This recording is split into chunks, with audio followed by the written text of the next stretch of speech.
आखिर कुत्ते सिर्फ खंभों, पेड़ों या गाड़ियों के टायर्स पर ही क्यों पेशाब करते हैं? तो इसका रीजन ये है कि एक कुत्ता दूसरे कुत्ते को अपने पेशाब के स्मेल से ही ये बताता है कि ये उसका इलाका है, और इसीलिए सभी कुत्ते ये चाहते हैं कि उनके पेशाब का स्मेल ज्यादा समय तक बना रहे, जिस वजह से कुत्ते खंभों, पेड़ों या गाड़ी के टायर पे पेशाब करते हैं, क्योंकि इन चीजों से उनके पेशाब की स्मेल जल्दी नहीं जाती और बहुत लंबे समय तक बनी रहती है। And that is the reason कि कुत्ते सिर्फ इन चीजों पे ही पेशाब करते हैं। हर पहलवान अपनी जिंदगी में कभी न कभी किसी न किसी से कुश्ती जरूर हारता है, लेकिन इनसे मिलिए, इनका नाम है गामा पहलवान, और ये इस दुनिया के एकमात्र ऐसे पहलवान है जिन्होंने आज तक एक भी कुश्ती नहीं हारी। गामा ने अपने इस वर्ल्ड रिकॉर्ड से भारत का नाम पूरी दुनिया में ऊंचा किया है। गामा का असली नाम गुलाम मोहम्मद है। इन्होंने 10 साल की छोटी उम्र से ही कुश्ती करना स्टार्ट कर दिया था। भारत की आजादी से पहले गामा पहलवान भारत के ही निवासी थे, लेकिन जब भारत पाकिस्तान का बंटवारा हुआ तो वो पाकिस्तान चले गए। इस महान पहलवान की मृत्यु 1960 में पाकिस्तान में हो गई थी। आप सबके मन में भी ये सवाल आया होगा कि आखिर आईपीएल में पाकिस्तानी प्लेयर्स क्यों नहीं खेलते हैं। ये बात आज से करीब 13 साल पहले की है। 26 नवंबर 2008 के दिन मुंबई पर एक आतंकवादी हमला हुआ, और जब भारत ने पाकिस्तान से इस हमले के बारे में बात करने की कोशिश की तो पाकिस्तान ने साफ मना कर दिया कि इस हमले में उनका कोई हाथ नहीं है, और पाकिस्तान ने भारत से इस मुद्दे पर सही से बात भी नहीं की। उस दिन के बाद भारत और पाकिस्तान के बीच का रिश्ता पहले से भी ज्यादा बिगड़ गया। भारत और पाकिस्तान के बीच इस घटना की वजह से बीसीसीआई ने पाकिस्तान के प्लेयर्स को आईपीएल में खेलने पर बैन लगा दिया, और 2008 से पहले पाकिस्तानी खिलाड़ी भी आईपीएल खेल सकते थे।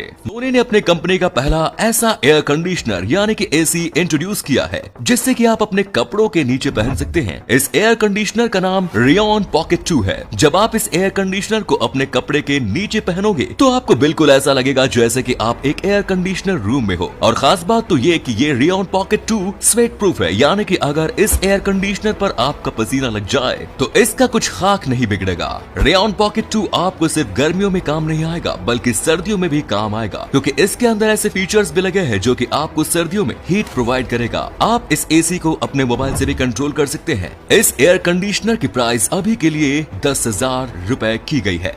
काली अंधेरी गुफाएं इस दुनिया की सबसे मिस्टीरियस जगहों में से एक है, लेकिन क्या आपने कभी सोचा है कि इस दुनिया की सबसे गहरी गुफा कौन सी होगी? वेरी ऑफ किना इस दुनिया की सबसे गहरी गुफा है। इस गुफा की गहराई लगभग 2285 मीटर है, यानी कि ये गुफा एफिल टावर की हाइट से लगभग 7.5 गुना ज्यादा गहरी है। इस गुफा की खोज 1968 में की गई, और ये गुफा जॉर्जिया नाम के देश में स्थित है। इस गुफा की असीम गहराइयों में चूना पत्थर यानी कि लाइमस्टोन का असीम भंडार पाया जाता है। क्या आपने कभी ये सोचा है कि कोई देश ऐसा भी हो सकता है जहां पर ना ही पानी की कमी हो, ना ही खाने की, और ना ही एयर पोल्यूशन और वाटर पोल्यूशन हो, और ना ही उस देश का कभी किसी देश से युद्ध हुआ हो? जी हाँ, दुनिया में एक ऐसा भी देश है, और उस देश का नाम है भूटान। भूटान के बारे में एक और खास बात यह है कि ये दुनिया का इकलौता कार्बन नेगेटिव देश है, यानी कि इस देश के लोग जितना कार्बन डाइऑक्साइड पैदा करते हैं उससे ज्यादा कार्बन डाइऑक्साइड इस देश के पेड़ एब्जॉर्ब कर लेते हैं। और ऐसा इसलिए क्योंकि भूटान के 70% से भी ज्यादा जमीन पर जंगल फैले हुए हैं, जिस वजह से जितना कार्बन डाइऑक्साइड पैदा होता है उससे ज्यादा कार्बन डाइऑक्साइड वहां के पेड़ एब्जॉर्ब कर लेते हैं।